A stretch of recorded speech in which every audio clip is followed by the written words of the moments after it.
Hey you and welcome to this video where I will help you out how to trade indices on Oanda. And if you want to do this, the first step is of course make an account and then go right here to the MetaTrader 5 web trader. And now what we're going to do is we click right here on search symbol where we click on Pro.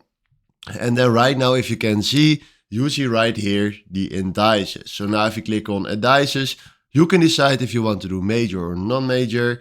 We do major and then we can click, for example, US 100, just like this. Then right now click here on new order, select right here for how much volume you want to buy, put a stop loss or take profit on it if you want to do that, and then click right here simple on buy market.